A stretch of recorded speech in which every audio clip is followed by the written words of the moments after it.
시작이 반이다라는 속담을 아마 알고 계실 텐데요. 이 말은 무슨 일이든 시작하는 것이 어렵지 그 일을 마치는 것은 그리 어렵지 않다는 뜻을 가지고 있는 속담입니다. 그런데 우리가 이렇게 시작하는 것만큼 쉽지 않은 일이 저는 있다고 생각을 하는데요. 막상 시작은 했지만 어떤 이유로 중단이 되었고 그렇게 꽤 오랜 시간이 흘러서 이제는 이 일에 대한 당위성도 그리고 사명감도 흐지부지된 그런 상황 가운데 그 중단되었던 일을 완수하는 것, 이것 또한 굉장히 어려운 일이라는 생각이 들었습니다. 저희 공동체가 지금 묵상하고 있는 이 에스라서는 유다의 바벨론 포로 이후에 시작되었다가 중단되었던 이 성전 재건이 다시 어떻게 완수되었는지를 다루고 있는 역사서입니다.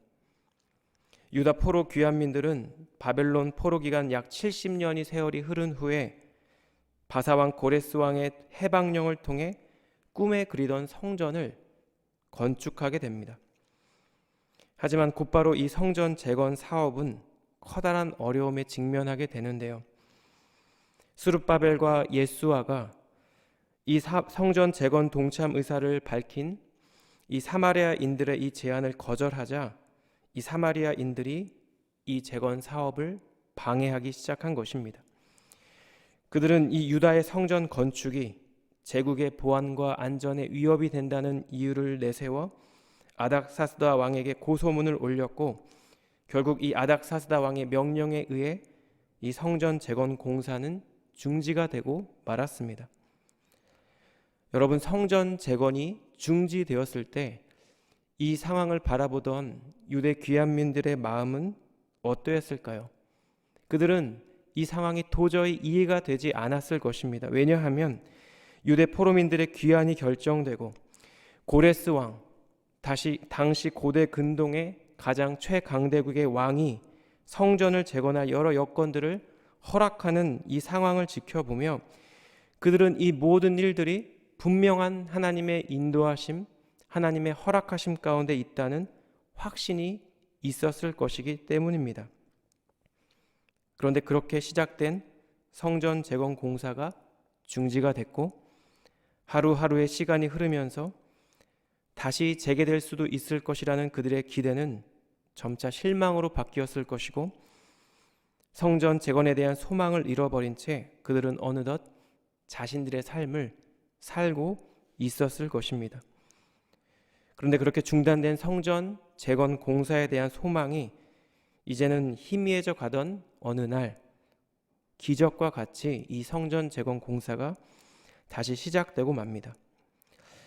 오랜 세월 동안 약 16년의 세월 동안 중단됐던 이 성전 재건 공사가 어떻게 시작되었는지를 알려주는 이 오늘 본문의 말씀은 우리의 삶의 자리에서 하나님께서 허락하신 사명들이 어떻게 다시 회복될 수 있는지, 하나님께서 우리의 삶 가운데 어떻게 당신의 뜻을 이루어 가는지 여러 교훈들을 우리에게 전달하고 있습니다. 이 아침 우리가 함께 말씀을 나눌 텐데요. 16년 만에 성전 건축이 다시 재개된 것과 같이 말씀 앞에 서 있는 저희 모두에게 주님께서 이전에 주셨던 사명이 회복되고 하나님께서 저희에게 허락해 주신 삶의 자리가 주는 여러 의미들이 회복되는 그런 귀한 시간 되기를 우리 주님 이름으로 축복합니다. 말씀이 전달하는 첫 번째 교훈은 이것입니다. 참된 회복의 시작은 하나님의 말씀에 있다는 것입니다. 본문 1절과 2절 말씀인데요. 제가 읽겠습니다. 선지자들 곧 선지자 학개와 이도의 손자 스가랴가 이스라엘의 하나님의 이름으로 유다와 예루살렘에 거주하는 유다 사람들에게 예언하였더니 이에 스알디엘의 아들 수룹바벨과 요사닥의 아들 예수아가 일어나 예루살렘에 있던 하나님의 성전을 다시 건축하기 시작하매 하나님의 선지자들이 함께 있어 그들을 돕더니. 이 본문의 말씀에서 우리가 주목해야 하는 것은 16년 동안이나 중단되었던 성전 재건이 어떻게 시작이 되었느냐라는 것입니다. 본문 1절 말씀에 주어가 먼저 등장하는 한국어 어순과 영어 번역본을 읽어보면 하나님의 말씀을 예언한 사람들, 즉 누가 예언을 했느냐가 강조되는 그런 뉘앙스를 전달합니다. 학개와 스가랴가 하나님의 이름으로 유다 사람들에게 예언하였다라는 것이죠. 그런데 히브리어 원어를 이 어순에 따라 그대로 직역하면 이렇게 번역됩니다. 그리고 예언하였다. 그 선지자들이.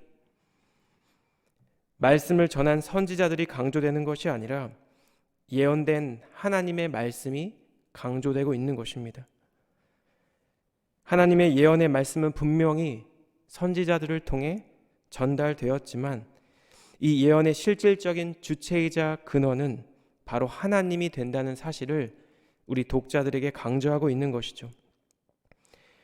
예루살렘 성전이 중단됐을 때 유대 귀환민들은 큰 충격과 실망 가운데 있었을 것입니다. 과연 이 일이 하나님께서 허락하신 일이 아닌가? 하나님께서 고레스 왕을 통해 행하신 일이었다면 왜 지금 이러한 일이 발생했는가? 그들은 수많은 의문을 가졌을 것이고 그렇게 이해할 수 없는 상황과 형편 가운데 시간이 흐르고 흘러 어느덧 16년이라는 긴 세월이 지나가고 만 것입니다. 그리고 이제 그들은 이 문제를 놓고 하나님께 치열하게 구하며 하나님과 씨름하는 것이 아니라 어느덧 영적 안일함과 나태함에 빠지게 되었습니다. 이 동시대를 다루고 있는 학개서 1장 2절에서 4절 말씀이 이 당시 유다 귀환민들의 영적인 상태를 우리에게 전달하고 있는데요. 제가 읽겠습니다. 만군의 여호와가 이같이 말하여 이르노라. 이 백성이 말하기를 여호와의 전을 건축할 시기가 이르지 아니하였다 하느니라. 여호와의 말씀이 선지자 학개에게 임하여 이르시되 이 성전이 황폐하였거늘 너희가 이때에 판벽한 집에 거주하는 것이 옳으냐. 그들은 지금 주어진 상황 가운데 여호와의 전을 건축할 때가 아니라고 이야기하고 있습니다. 지금은 때가 아니야 이렇게 얘기하고 있으면서도 정작 자신들은 자신들의 살 집은 잘 세우며 살아가고 있었다라는 것입니다. 학개서 1장 4절의 말씀을 우리말 성경으로 번역하면 다음과 같은데요. 성전은 무너진 채로 남아있는데 너희만 꾸며진 집에 살고 있을 때냐. 그런데 그럼에도 불구하고 유대 귀환민들의 이러한 안일함, 나태함, 연약함에도 불구하고 선지자 학개와 스가랴에 의해 하나님의 말씀이 선포되고 하나님의 말씀이 공포되자 16년이라는 오랜 세월이 흘렀음에도 불구하고 성전 재건 공사는 다시 시작하게 되었습니다. 이것은 이 성전 재건의 근원적인 주체가 선지자나 혹은 백성들이 아니라 바로 하나님의 말씀이기 때문입니다. 에스겔 37장에는 그 유명한 마른 뼈 환상이 언급되어 있는데요. 에스겔을 골짜기로 인도하신 하나님의 영이 골짜기 가운데 있는 수많은 마른 뼈들을 보여주신 후에 에스겔에게 이렇게 말씀합니다. 인자야, 이 뼈들이 능히 살 수 있겠느냐? 에스겔이 대답하죠. 주 여호와여 주께서 아시나이다. 그리고 에스겔은 하나님의 명령에 따라 하나님의 말씀을 선포합니다. 7절 말씀인데요. 이에 내가 명령을 따라 대언하니 대언할 때 소리가 나고 움직이며 이 뼈 저 뼈가 들어맞아 뼈들이 서로 연결되었더라. 하나님 명령에 따라 에스겔 선지자가 하나님의 말씀을 대언했을 때 생명력이 전혀 없었던 마른 뼈들이 움직이고 연결되며 힘줄이 생기고 가죽이 덮이게 되었습니다. 이 모든 일의 시작은 무엇일까요? 바로 하나님의 말씀이라는 것입니다. 에스겔 선지자로 인해서가 아니라 그가 전한 하나님의 말씀으로 인한 것이라는 것입니다. 하나님의 말씀이 임했을 때 죽은 것처럼 보이는 아무런 희망이 없어 보이는 마른 뼈들이 움직이기 시작했고 서로 연결되었고 힘줄이 생기고 가죽이 덮였습니다. 하나님의 말씀이 임했을 때 영원히 중단될 것만 같았던 성전 재건이 다시 시작이 되었습니다. 우리 사랑하는 성도 여러분, 혹시 우리의 삶의 자리에서 우리가 굳건한 마음과 의지로 또 주님이 주시는 확신 가운데 시작했지만 외부의 요인으로 어떤 말 못할 사정으로 인해 중단되었던 주님의 사역들, 주님의 일들, 그런 일들이 우리의 삶의 자리에 있지는 않으신지요? 다시 시작해야 한다는 것을 알면서도 상황과 환경으로 인해 혹은 실패의 두려움으로 인해 주저하고 있는 일이 우리의 삶 가운데 있지는 않은지요? 이 본문의 말씀이 이 아침 우리에게 전달하고 있는 대로 우리의 심령 가운데 임하시는 그 하나님의 말씀으로 인해 중단되었던 혹은 어쩌면 우리 스스로가 포기했을지도 모를 그 사명의 자리가 우리 가운데 회복되는 이 아침 되기를 우리 주님 이름으로 축복합니다. 오직 주님의 말씀이 주시는 힘과 능력 안에서 우리 안에 중단되었던 이 성전 건축이 다시 힘차게 시작되는 그런 은혜와 축복이 우리 사랑하는 우리 한우리 공동체와 우리 사랑하는 성도님들의 삶 가운데 정말 풍성하게 일어나게 되기를 예수님 이름으로 축복합니다. 두 번째로 본문이 우리에게 전달하고 있는 교훈은 이것입니다. 하나님께서는 우리의 삶 가운데 친히 개입하시며 우리를 돌보아 주시는 하나님 되신다는 것입니다. 본문 3절과 4절인데요. 그때 유브라데강 건너편 총독 다뜨네와 스달 보스네와 그들의 동관들이 다 나와 그들에게 이르되 누가 너희에게 명령하여 이 성전을 건축하고 이 성곽을 마치게 하였느냐 하기로 우리가 이 건축하는 자의 이름을 아뢰었으나. 유브라데 강 건너편을 다스리는 일종의 지방 총독인 다뜨네와 스달 보스네 또한 다른 관리들이 이 성전 건축의 현장에 찾아와서 묻습니다. 누가 너희에게 명령해서 이 성전을 건축하게 하였느냐? 이 개역개정에서 4절은 마치 이에 대한 대답으로 번역되어 있는데요. NIV나 RSV 같은 영문 번역 혹은 우리말 성경은 이 구약 성경의 헬라어 번역본은 70인역의 번역을 따라 이렇게 번역합니다. 제가 우리말 성경으로 4절을 읽겠습니다. 그들은 또 다음과 같이 말했습니다. 성전 건축에 참여하고 있는 사람의 이름이 무엇인지 아시오.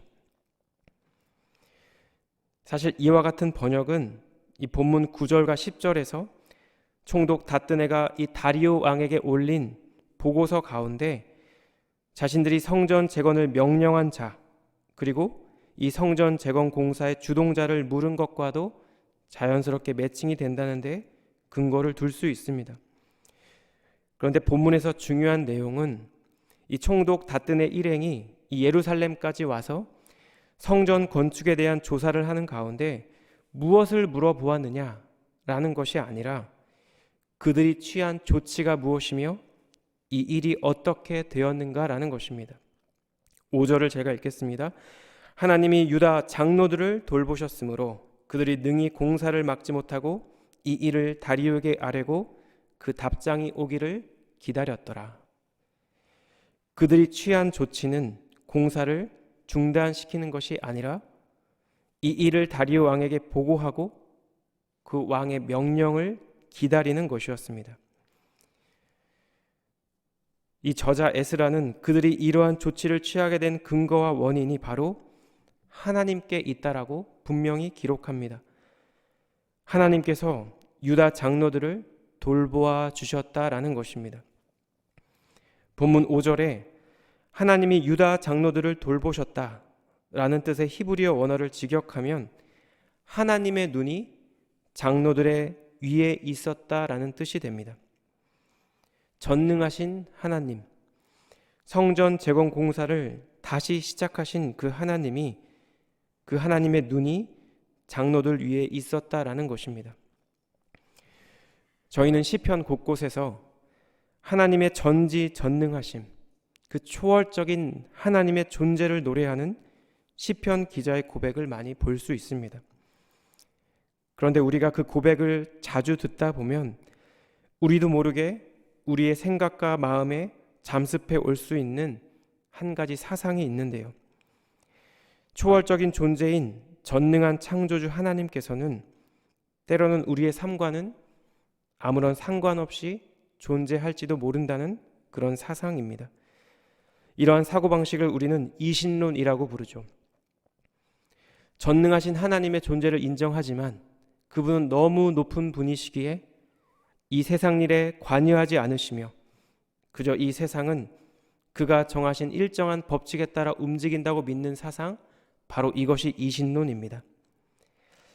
그렇다면 우리 그리스도인들이 믿는 하나님은 어떤 분일까요? 성경에 게시되어 있는 하나님의 모습은 인간이 범죄한 이후에도 여전히 우리를 사랑하시며 우리에게 긍휼을 베푸시는 전능하신 하나님인 줄 믿습니다. 하나님께서는 하나님의 선하심을 따라 아브라함과 언약을 맺으셨고 하나님의 신실하심을 따라 그 언약을 이스라엘 역사 가운데 성취하신 하나님입니다. 이 역대기서의 기자는 역대기야 16장에서 하나님이 어떠한 분인지를 이렇게 묘사하는데요. 역대하 16장 9절의 상반부입니다. 여호와의 눈은 온 땅을 두루 감찰하사 전심으로 자기에게 향하는 자들을 위하여 능력을 베푸시나니. 전심으로 하나님을 향하는 자들, 하나님의 긍휼과 도우심을 구하는 자들, 주님의 뜻을 구하는 자들을 두루 찾는 분이 바로 전능하신 하나님이라는 것입니다. 그런 사람들을 찾기 위해 하나님은 온 땅을 두루 감찰합니다. 그리고 그 선하신 주님은 당신의 백성들의 삶 가운데 개입하시고 말씀하시며 친히 인도해 주십니다. 다윗은 시편 143편에서 이렇게 고백합니다. 8절입니다. 아침에 나로 하여금 주의 인자한 말씀을 듣게 하소서. 내가 주를 의뢰함이니이다. 내가 다닐 길을 알게 하소서. 내가 내 영혼을 주께 드림이니이다. 다윗은 아침마다 하나님의 말씀에 귀 기울이기를 소원하였습니다. 왜냐하면 다윗은 하나님께 자신의 삶을 의탁하는 사람이었기 때문입니다.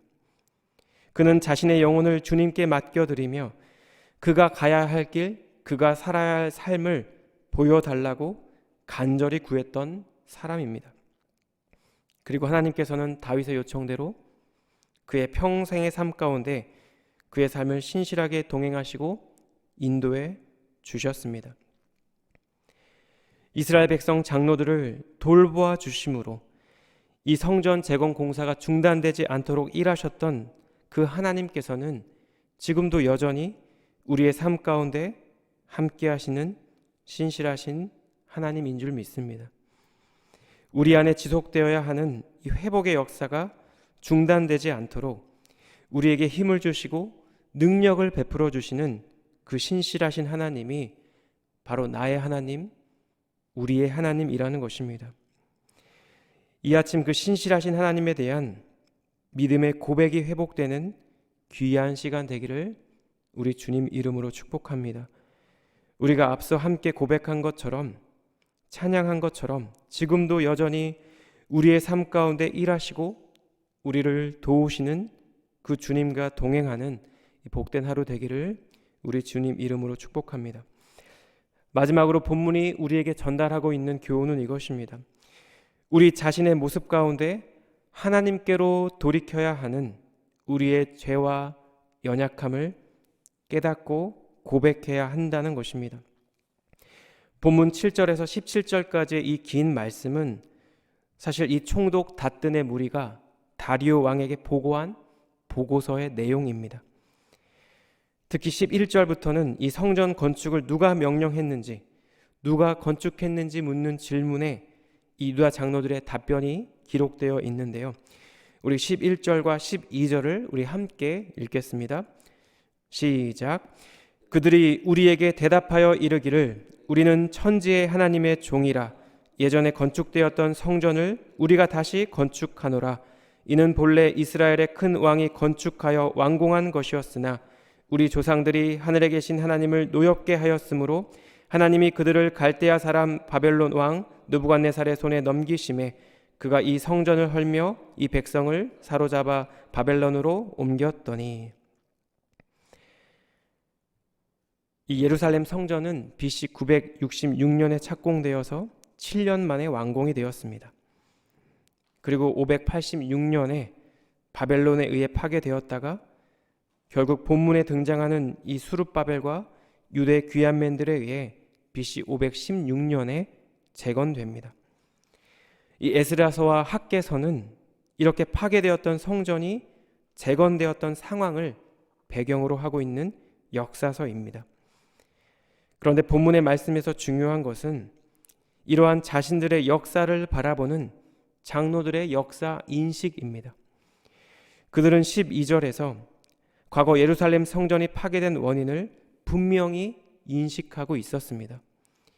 그들의 조상들이 하늘에 계신 하나님을 경노케 하여 하나님께서 이에 대한 징계로 저희를 갈대아 사람 바벨론 왕 느부갓네살의 손에 붙이셨기 때문이라는 것입니다.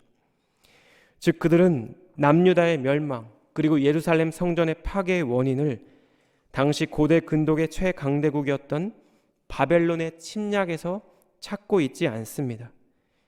남유다의 멸망이 조상들의 범죄에 대한 하나님의 심판의 결과라고 이야기하고 있는 것입니다. 우리의 삶 가운데 참된 회복이 일어나기 위해 필요한 것이 바로 이러한 장로들의 태도가 아닐까 묵상이 되었습니다. 나의 삶을 돌아보아 나의 잘못과 나의 연약함을 발견하고 이를 인정하는 것, 바로 이것이 참된 회복의 역사가 일어나기 위해 우리 안에 있어야 하는 영적인 각성이자 마음과 태도라는 것입니다. 우리 사랑하는 성도 여러분, 저를 포함해 우리 성도님들의 삶의 자리에 혹시나 오랜 시간 중단되어서 이제는 어쩌면 폐허처럼 남아있는 주님의 부르심의 자리가 있지는 않으신지요? 분명한 주님의 뜻이라고 확신하고 시작했지만 상황과 환경의 변화로 인해 중단되어야만 했던 그런 하나님의 일들이 있지는 않은지요? 유다 귀한민들의 삶의 자리, 이 성전 재건이라는 그 부르심의 자리에서 역사하셨던 그 하나님께서 오늘도 동일하게 하나님의 말씀 앞에 서 있는 저희들 가운데 오심으로 친히 말씀하시고 우리의 삶 가운데 개입하시는 그런 은혜와 축복이 우리 사랑하는 성도님들 가운데 있기를 주님의 이름으로 축복합니다. 지금도 여전히 우리의 사명 가운데 일하시고 역사하시는 그 신실하신 하나님을 깊이 경험하고 만나는 그런 복된 하루 되기를 우리 예수님 이름으로 축복합니다. 기도하겠습니다. 하나님, 이 아침 말씀을 통해 오랜 시간 중단되었던 성전 재건의 과업을 신실하게 이루어 가시는 그 하나님을 다시 바라보게 하시니 감사합니다. 하나님, 이 아침 우리의 매일의 삶이 우리의 심령 안에서 성령님을 통해 친히 말씀하시는 주님의 음성에 귀 기울이며 우리를 향하신 주님의 뜻을 깨닫는 그런 은혜가 저희 안에 풍성하기를 원합니다. 하나님, 참된 회개와 참된 돌이킴의 은혜를 통해 우리 안에 회복되어야 할 여러 영역들을 발견할 수 있도록 인도하여 주시옵소서. 우리의 삶의 자리에 개입하시며 우리를 통해 주님의 일들이 이루어지고 성취되어지는 그런 복된 삶을 살아갈 수 있도록 하나님, 저희 공동체를 축복하여 주시옵소서. 주님께서 원하시는 참된 회복의 역사가 우리의 삶의 자리에서 시작되기를 간절히 소망하며 이 모든 말씀 존귀하신 예수님 이름으로 기도드렸습니다. 아멘.